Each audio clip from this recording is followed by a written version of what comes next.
This bulletin proudly brought to you in association with Alex Campbell's Menswear.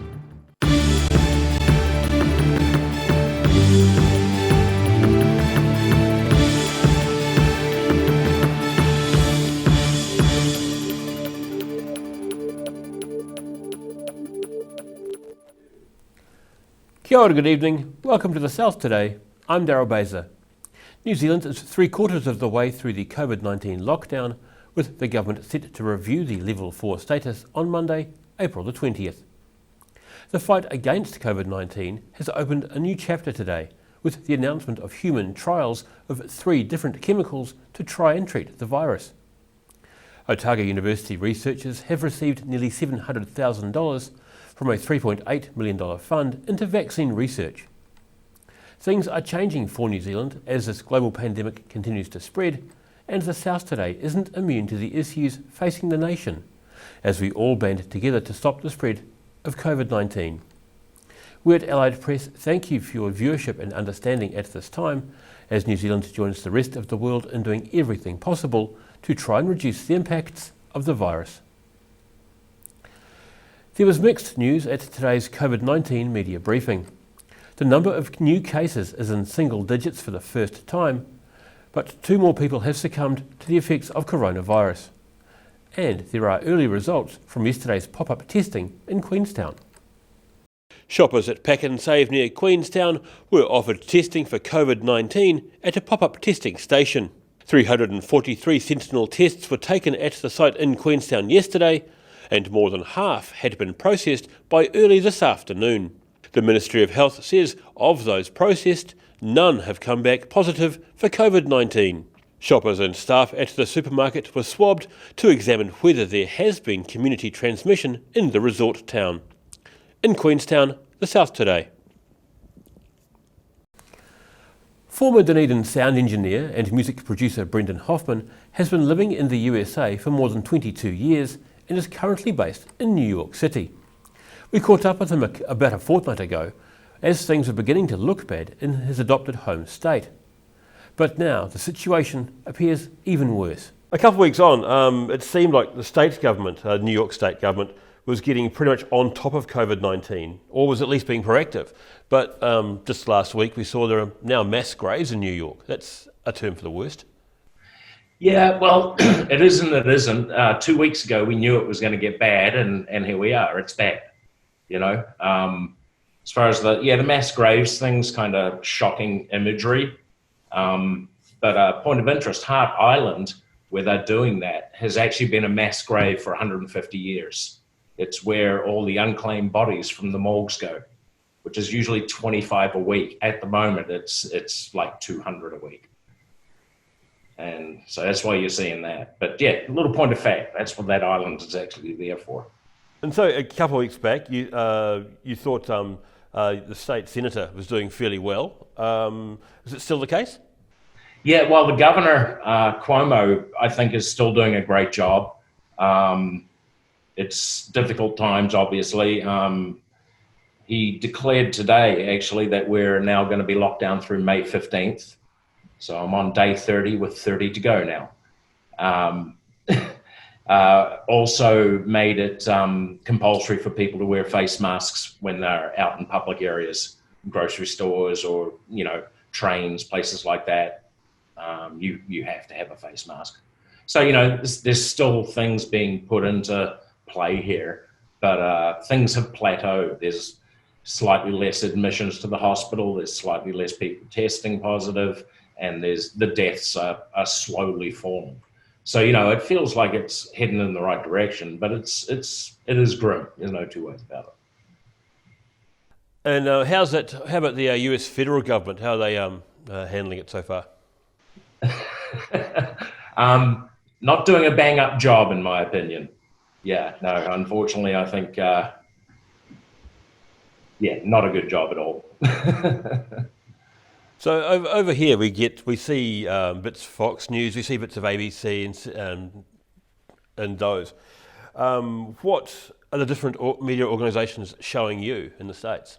Well, I got to be honest, Daryl, I really don't go to any of those outlets for news, to be honest. I might see something pop up on a Facebook feed or something, But generally, I'm trying to get my news from like BBC or NPR, Al Jazeera, just somewhere where it feels like I'm actually getting the news. And to be honest, a lot of the media over here is a circus, and I really don't want to watch what they have to say most of the time. Indeed. Last time we chatted, I asked where you'd rather be, either in the US or back in Aotearoa. And you said you'd rather be in the US. Is that still the case? To be honest, I'd like to be on a vineyard in Uruguay, but that's not going to happen either. So I'm kind of stuck here now. And put it this way, there's way worse places to be. So I'm okay with being in New York. Just earlier this week, President Trump announced he's going to cease funding the World Health Organization and appears to be blaming them for for playing down COVID-19. What's your take on that? He's an idiot, quite frankly. It's like, I have zero faith in the federal government, and stunts like that, I think, are just asinine. Fantastic word. Closer to home, again, when we talked, you were looking into subsidies for your organisation, Teamwork. Looking a couple of weeks down the track, how's that looking? Well, it's been an interesting 2 weeks in that regard. A lot's happened. To be honest, it's looking like the worst case scenario, which is going to be there's not going to be any shows in 2020. It's not going to happen. It's going to be well into 2021 before I think the market opens up again. So at the moment it's like there's a lot of like, okay, what's that going to look like? When do we start working on this and that type of thing, and just trying to come up with scenarios so that we can start building solutions. So. And in terms of musicians making money, I see so many people, like from our own Nadia Reid to people like Bruce Springsteen doing live streams. Mm-hmm. And Chick Corea. That's happening a lot, obviously, within Teamwork. We have 50 different clients, and there's a lot of live streaming going on. And it's kind of, I'm not going to say the way of the future, it's just the way of the now, because that's all we've got. So it's definitely happening all over the place, but at the same time, it's not really monetizing anything. So it's not necessarily helpful to the industry, but I think it's really good for morale. There are people like organisations like Patreon, and you can tag your PayPal onto your performance. So are any of your artists managing to get a little bit of money that way? Oh yeah, no, there's definitely the opportunity for that. But when you look at touring income that you're losing compared to what you can potentially do live streaming, it's just a drop in the bucket. But absolutely, it's definitely going to be something that more and more people are doing. In New Zealand, we're funding. New Zealand government is funding employers to retain staff. Finding good road crew and keeping them is pretty hard. How are you guys managing that? Once again, I think we spoke about this briefly last time we spoke. There are programs out there. There's unemployment benefits that have been extended further and further. There's loans out there for businesses, although reportedly that ran out today, with a lot of people, having not got the chance to get their fair share. So it'll be interesting to see what happens from there. I'm guessing they're going to have to re-up on it, but who knows? And then there's a lot of publicly funded stuff out there through various union organizations or labor organizations, or just, groups of road crew and stuff like that. Live Nation have a program out there where crew people can go and apply for $1,000 grant. Basically it's a gift. It's not even a loan. There are avenues out there. As far as keeping people, that's going to be a whole different, one, that one, just because we don't know what we're going into. So we don't know if we're going to have too many people, not enough people. Who knows what it's going to look like. Do you think there'll be a surge of creativity with musicians and producers being locked in their own bubbles? Do you think there's going to be a lot of songs coming out of this? I know Neil Young posted one a couple of days ago. I saw that. And I think this is going to be a great time for music and art in general. I think as people are locked down, they're realizing just how much they rely on those things in their life. And then, like you said, there's going to be a lot of creative people locked down. That's when they create best. Cool. Thanks, Brendan. I really appreciate your time again. Yeah, no worries. Stay at home, people. In today's episode of Rugby Chat, Paul Dwyer talks with Lee Piper about the future of the game at a grassroots level. Piper says there is confidence that a club rugby season may happen this year. Welcome to ODT Rugby Chat for another week, sponsored by my old mate Gerald Orr from Garrador over there in Kaikoura Valley. Get across and buy a garage door. Have you bought a garage door from Garrador, Lee? No, I haven't. I've actually got a garage door, but if mine collapses and I keep running, he's the man. I probably have to, yeah. Now, Lee Piper, I'm not sure what Lee Piper's actually official role is at NZME, but let's say he's in charge of sport for the Otago Southern region. So, mate, times are tough at NZME this week. I think times are tough in the media. It's been an interesting week. So I think everybody's been asked for pay cuts, and we've had some redundancies as many other media organisations have. So yeah, I think it's challenging times, and I don't think anybody's going to come out of it untouched. But I certainly, I feel for everybody. But there's those little cafes and bars and those small businesses and friends of mine that are in the travel industry that have built up good businesses over 20 years who are on their knees. So yeah, it's a really tough time. Yeah, no. So you've been in lockdown. Yep, I've been pretty much in lockdown. Yeah, it's got out for a little bit of exercise. So we're either going to be fat or fit. So I've tried to take the latter of the two options, like yourself, Paul. But yeah, it's been. Well, some of us, Lee, are still working. Being in the ODT, being an essential industry. But I've actually got a physical challenge for you later on, which Peter Merrilees has actually sent to me. I think it's something that you and I could quite easily do. But look, mate, I really wanted to talk. Look, I've talked about the last couple of weeks. I talked to Jamie Joseph about international rugby, and I've talked to Roger Clark last week about where the Highlanders are at. And I really want to sort of get a bit of a sense of, and you and I are pretty close to this, where club rugby is at, if it's actually anywhere. But I know you and I have been talking to all of the clubs in town over the last few days, and they're still pretty positive that we can get something out of the season. Yeah, I think it's really about finding. I think there's a couple of things that come into play here. Most clubs, particularly clubs like Dunedin, clearly University, Alhambra Union, they're very much university clubs. So they're particularly their Colts programs are driven by that university students. Probably not so much with Tyree. Maybe some of those other clubs, Kaikoura, Green Island, might be able to get by, but certainly those clubs that rely on those students are a different kettle of fish. So I think there's a couple of things. One, are we going to have online learning for the whole year? Is that the way that it's going to go? And two, what does that look like? Are they going to open up classes at all? So I did a bit of a poll around some of our Colts guys the other day and said, look, if you're so this was the Dunedin boys you're talking about. Dunedin boys, and you could come back and play even if you had online learning. Would you come? And 80% said they would. So I think that's probably an indication that those students are still looking to come back into town. They're still looking to go back to their flats. That they're probably sick of mum and dad. So I think we can, so on that basis, I think we can have a competition. But again, we're like the rest of the country, Paul. We just don't know when we're going to come out of lockdown. We don't know what that looks like. We're not sure about, where those university holidays would then sit. But I certainly think, if we can get out of lockdown into lockdown 3, maybe next week for a couple of weeks or a week, and then get to lockdown 2 and progress, and if we can see the light at the end of the tunnel, I think it won't take much to put these competitions together pretty quickly.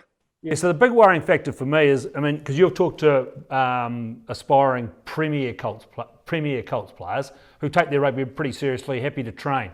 But what about all those kids, and all clubs have got them, we've got 2 or 3 teams of them, Kaikoura have got a couple of teams, again, mainly made up of students, who really just want to be in part of a club. They're not too worried about practicing. They're happy to go along and play.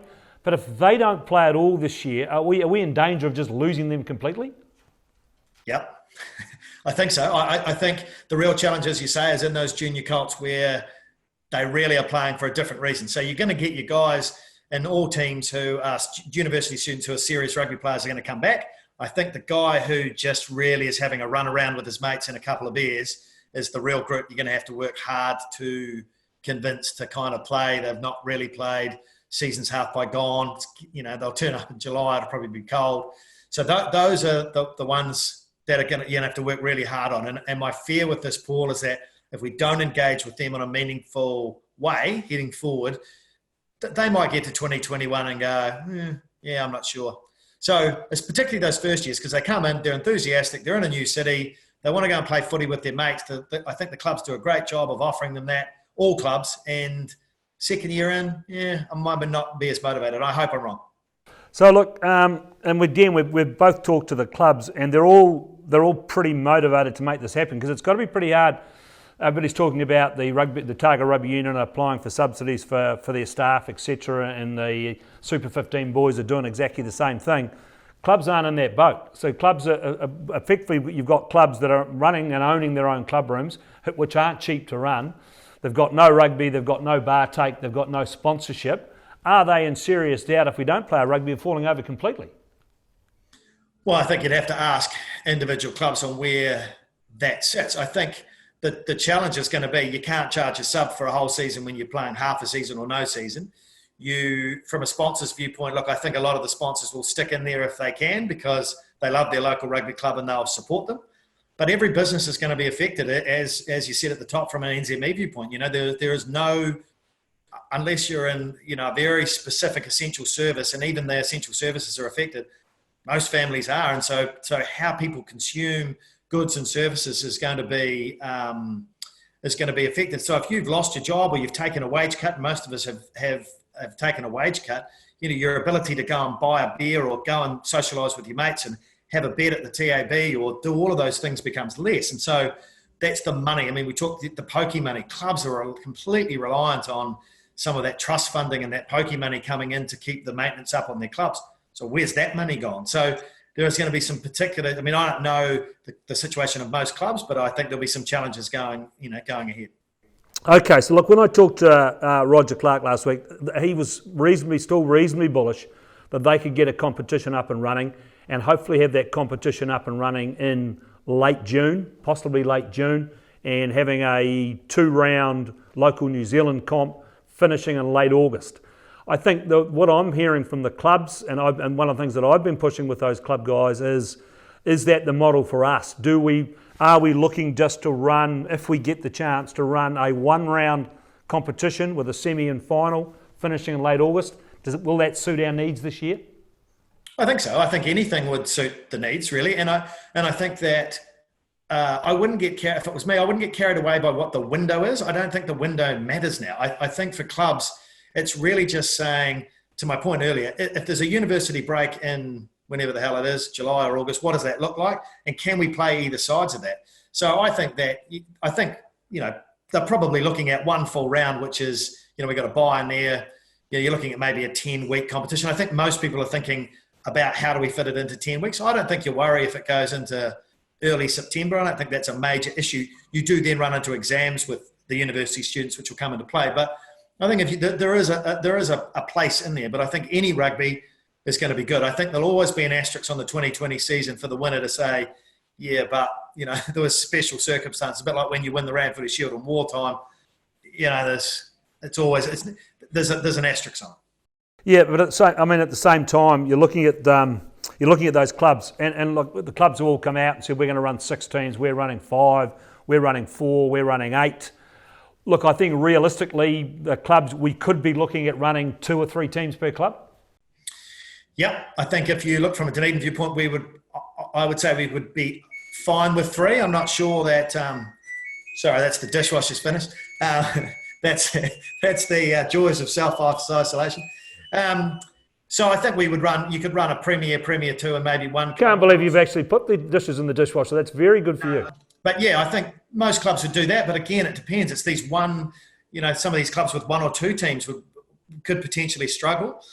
So I think that the landscape's just going to look different. It's just going to be what is the makeup of your team. You look at the Dunedin Sharks forward pack are all homegrown guys with jobs, but the backs literally look all like they're university students. So there's a mixture in there with all clubs, and I think everybody's just got to work really, really hard to get our team on the park so we can have some rugby. And I think that the rugby this year, Paul, it's not so much about who wins. I think it's more. I think what we've realised with all of this is it's just playing the game, being with your friends, having a social outcome, and just kind of being together as a rugby community.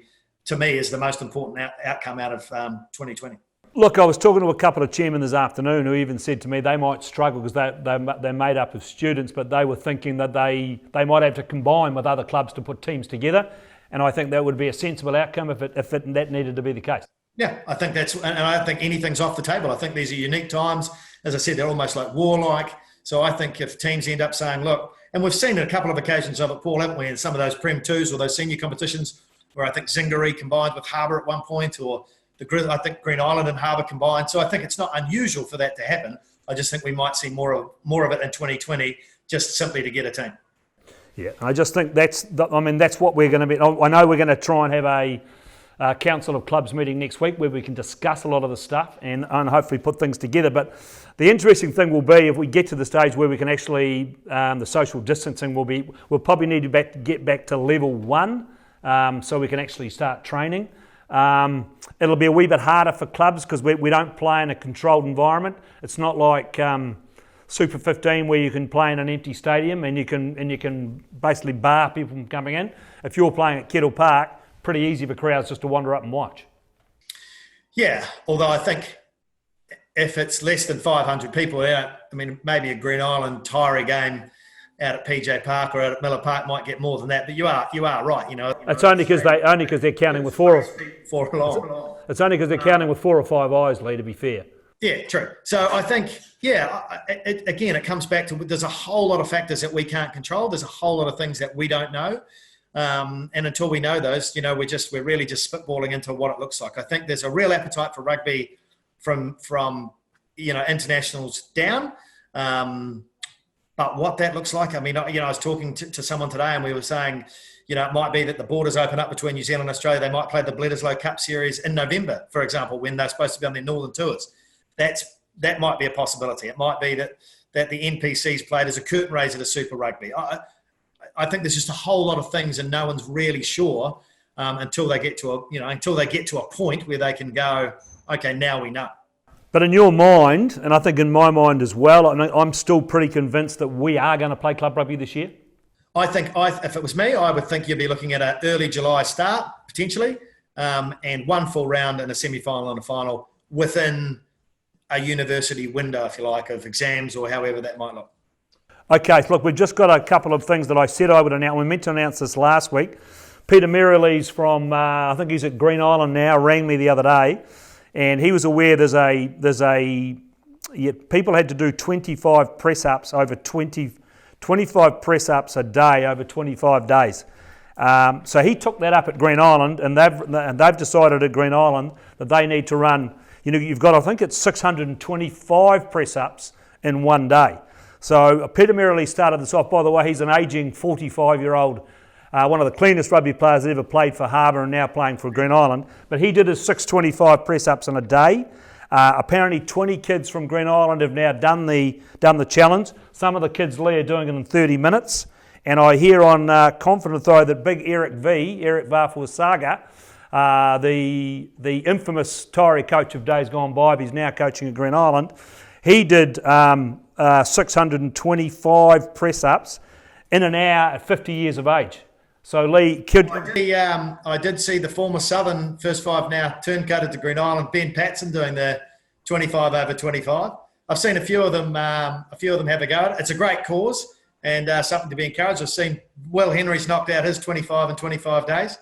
Sam Anderson here that went nuts. I saw him do it as well. So yeah, it's across the board. It's a great cause and going well. But I'm hearing that the Green Island of 20 players have done it, including Ben Smith. Apparently Ben Smith has joined in and he's done it. The Hawks have got 6 players. So I'm putting a challenge out to all those other rugby clubs. You've got to at least have done 10 or 15 of your players. And if you do that, Lee Piper and I, within the space of 7 or 8 months, we will do 625 press-ups each. So there it is. So Lee, look, thanks for your time. Good to have a chat. But just remember this, we will have club rugby this year and we'll be back again with you next week. Time now for a look at the weather. Tonight's weather proudly brought to you by Mole Map. Beginning with the situation, a wet weekend lies ahead as a low pressure system covers southern New Zealand tomorrow, then drifts away late on Sunday. In the southern towns, the Catlins, Balclutha, Lumsden and Gore are all due for fresh northerlies, rain and 13-degree highs. Heading over to the Central Lakes, Queenstown, Wanaka and Alexandra are all heading for fresh northwesterlies, showers and 14 degrees, while Te Anau can expect fresh westerlies, rain and 13 degrees. In the northern towns, Timaru and Oamaru are due for moderate northeasterlies, showers and 14 degrees, while inland, Twizel and Omarama are both in line for fresh northwesterlies, showers and 15 degrees. In Dunedin, expect rain tonight with fresh to strong breezy northeasterlies and an overnight low of 10 degrees. It'll be cloudy with periods of rain tomorrow with strong cold northeast winds. The rain should clear by late afternoon. Expect a high of 13 and a low of 9. It'll be mostly cloudy and rather cold on Sunday with light westerly winds, a high of 13 and a nippy low of 6 degrees. Heading down to Invercargill, expect rain tonight with gusty northwesterlies and an overnight low of 10 degrees. It'll be cloudy and cold tomorrow with periods of rain, a high of 13 and a low of 10 degrees. Expect showers again on Sunday with fresh westerly winds, a high of 13 and a low of 9. And that's all from the South Today team for this Friday and for the week. For the latest news from the southern region, head online to odt.co.nz and follow Channel 39 on Facebook and YouTube. Stay tuned to Channel 39 for the latest COVID-19 announcements from the government. Stay calm during the pandemic and, as the Prime Minister says, be kind. Ka kite anō. See you Monday.